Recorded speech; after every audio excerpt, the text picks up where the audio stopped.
sound of the city welcomes New Yorkers and visitors alike. 24/7, there are yellow cabs eager to take you to heaven or hell. It's up to you to yell at your drivers or chat with them. Fast, cheap and available at any time, cabbies are the city's blood vessels. The drivers' stories mirror the history of New York, and sometimes the conversation can be quite entertaining.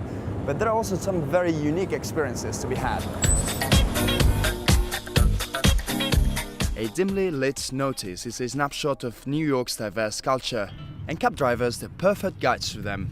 Food and where to go to have fun are good questions to start with, and if you are lucky in your quest, you will find your way to one of the city's specials, the Cash Cab and the Happy Cab. As ambassadors for the ever-changing city, cab drivers will also show you the way to secret New York. Just beware of what you ask. Cab drivers are going to take you to places that travel guides would never take you. They're going to tell you about the best Indian restaurant in Queens you've never heard of before.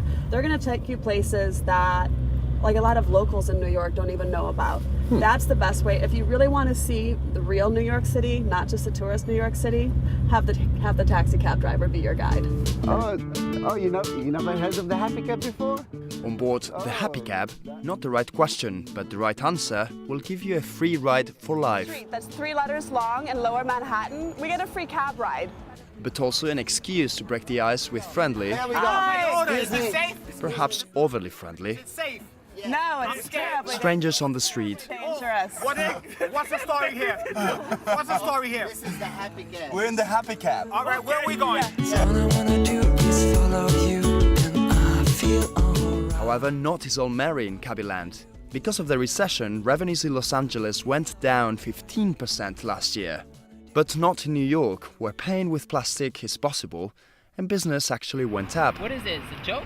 Brawls over credit cards usage between passengers and drivers are common currency, and the new cab sharing initiative still needs some explanation. First person I meet asks me Right, about this is the first time I'm trying. This is the first time I'll I'm check trying you for it. $8, no problem.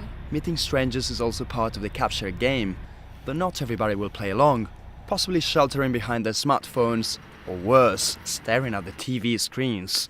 Once again, it's all about breaking the ice. We absolutely spend time, chit-chatting a little bit in the morning. I normally take the taxi and I'm very quiet in the back seat, but with someone else, you feel more compelled to be social. The drivers also want to be social. In fact, Bluetooth headset devices are for some unavoidable if they want to stay awake during their 12 to 15-hour shifts. It's just not something that's appropriate customer service. So we're enforcing that by our Secret Shopper program, which is called Operation Secret Rider, where our officers go undercover, posing as passengers, going into the cabs to see whether they're talking on the phone. And now with these new rules, it's 3 strikes, you're out. According to the Department of Motor Vehicles, taxis were involved in 7% of 76,000 crashes in 2008. Mobile phones were a distraction factor in only 14 cases. But on the bright side of the technology road, GPS is used effectively against reported cheeky rip-off techniques with the fares, and even for finding the best spot in the city to hail a cab. Still not happy with the service? You can always tweet about it or get your money back on the Cash Cab. There are 13,000 cabs in the streets of the Big Apple, but there's only one that pays you. I definitely am the face of New York cab drivers at this point, which is a big change. It's not just a game show, it's not a reality show, it's both, and it's voyeuristic. You get to peep in on these people's lives in a moment when they're just kind of thrown into this random situation. You get to see how they react. Yeah, I'm out at Brooklyn. Now I'm down in Tribeca, right next to the Narrow, but I'll be hood forever. I'm the new Traffic jams are also part of New York City's landscape, and getting in and out of Manhattan can turn into a nightmare, especially in the evenings. But you can get around this problem on board of ferries like the Water Taxi, and buy furniture in Brooklyn, go to a baseball game in the Bronx, or even party by night on an artificial beach in Queens. So now, if you excuse me, I'll go for the last option. Yellow cab, gypsy cab, dollar cab, holla back for foreigners in New York stays up all night thanks to the city's 13,000 cabs. And on rainy days like this, when the last thing you want to do is walk around in the cold, it's nice to know there's always a cab waiting for you to take you home. If possible, not alone. Because in a city of 8 million, sitting with strangers in a yellow cab by night is part of the adventure.